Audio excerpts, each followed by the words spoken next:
fake name becomes like a pen name. Well, that's what I do. That's okay, I think. Oh, it's all right then. Good idea. To the point about the nicknames and, may I say, fake names, they are fine. We cannot, yes, we cannot make people disclose their real names. That's not the right thing to do from the ethical. But what we have to do is to explain to them that even if that's not your real name, you should still talk about yourself. And you should promote that name as the brand name if you do not want to use your real name. And you should take the time to make the social profiles and promote that those social profiles in your guest posts.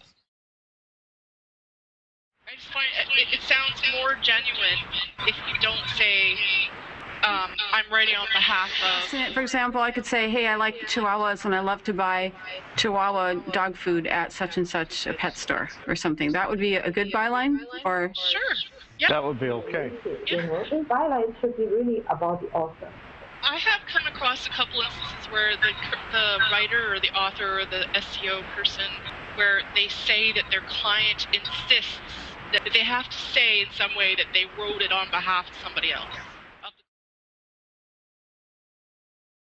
So one thing that we keep telling other people and discussing with each other is what clients require.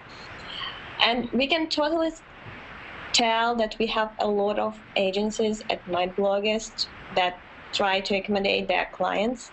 That doesn't mean that we have to as well. And everyone has clients. I do have clients as well, but I'm not going to blindly do what they want. And that's the difference between good service and bad service. If you provide a good service, you know how to do it right, and you will not change the way you do it for money. The only difference is you don't say, I'm the owner of search marketing group, the best company, please come and pay us money. We do best company in the world. Yeah, social media marketing. Make it sound like an ad. If the byline is too short and it's just, you know, Jim Bob works for ABC company, check out their website or whatever. Yeah, I mean that sound like it's just a promotional, I guess you'd say. So it all goes back to, I think, what Anne was highlighting about education. You know, I think Nietzsche said the person who has the strong enough why can deal with just about any how. So if we know the why, if we understand the why, then we'll put out the effort for the how. A byline is important. It's not just there to maybe throw a link if you can't fit your link in anywhere else. The byline should tell people why you, or why the author is capable of writing the article, why they should listen to that particular author on that particular topic. And the other thing is it should tell something about the author that just makes us understand a little bit about, you know, their why for being there in the first place. So because I wanted to reference your blog post, was it yesterday? The open letter from Anne Smarty. So if you guys haven't read it, you need to visit myblogguest.com/blog. I think it's the top article, but I love what you wrote there. Thank you. That's something I've been thinking to write for some time, and probably I couldn't find the right words, but that's something I really, really think that we need to point our members to. Because that was very well written as far as explaining that we are on the same side. We're not there to get up in the morning and say, let's beat up on MyBlogGuest users. That's not. I say that so often, that we really, really want your articles to do the best they can. Always. It's back to that big word, education, and I think a lot of what we're trying to do in the Google Plus community is educate people and help one another understand. I have plenty to learn. And something that really sets MyBlogGuest apart from other communities is the relationship aspect. And thank you, Dawn, for all your work in the community on G+. That's incredible.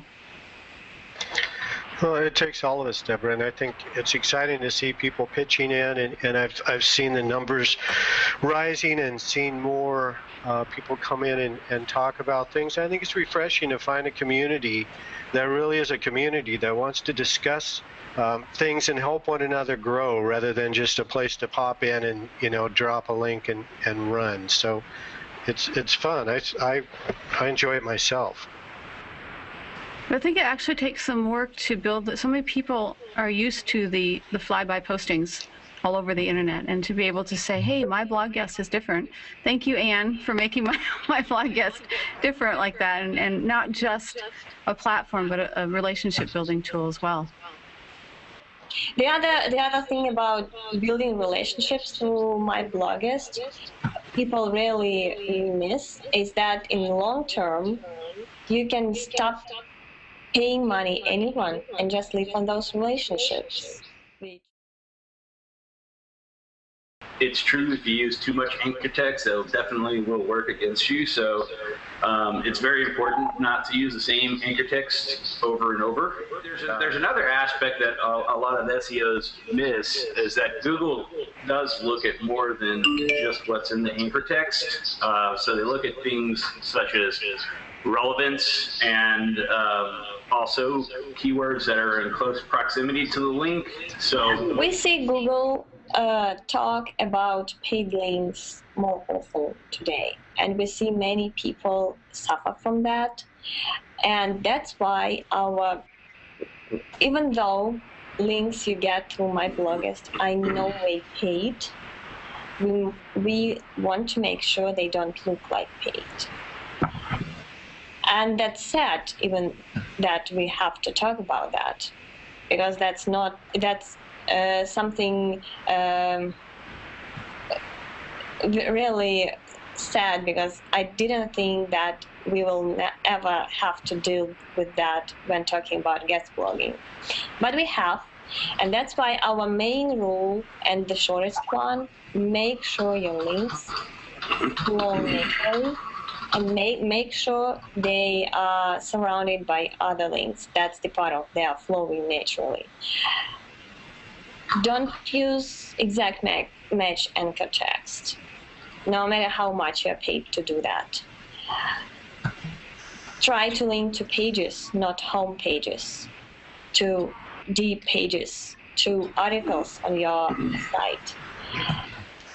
And don't be greedy link to someone else that adds value to your article, coming back to surrounding your articles with links. So that's probably, those are most important points to make sure that your links will pass and will not raise any flags with Google. Excellent points. And guys, there's a lot of excellent articles that Anne has on the MyBlogGuest.com blog. It's just MyBlogGuest.com/blog. And if you participate, see, I gotta put the pitch in there, and this because I'm so excited about it. Join the Twitter chats on Thursdays. A lot of good information. Anne is an expert on the SEO. So if you're talking about linking, she's the lady. And agencies should start taking that responsibility. And just because the client pays you money, that doesn't mean they know what they are doing. And that doesn't mean they won't be helpful, won't be thankful if you explain that to them and make that a really well-educated explanation. Collect the facts, case studies, what Google says, what other people say, and present that to them. Many clients will follow that advice. Most of them actually will. And I'm not just talking about that from nowhere. I'm talking about that from experience, because I know that. I've been talking to many clients, and they all listen when you explain that to them. So don't be afraid of making your relationships with clients longer term and more trusted by explaining to them what works and what doesn't work, what is dangerous and what is not. don't be afraid of talking to your clients. That's my call to all the agencies that use MyBlogGuest. And guys, you don't have to think of this off the top of your head. You have Ann Smarty. You have the MyBlogGuest moderators, and you have the MyBlogGuest community. So if you have questions, and you agencies out there or freelance writers, if you have questions as far as what to say to your client, come ask questions, for example, in the G+ community for MyBlogGuest, in the MyBlogGuest forums. And I'm sure there's people there that can answer questions, and it'll start a discussion. If someone doesn't have the answer, it's an opportunity to find the answer as a community. You guys are so silent. Those are so good words. You just did that. There is nothing like better to say. Oh, thanks. This has been. And use viral content buzz if you aren't already. Yes.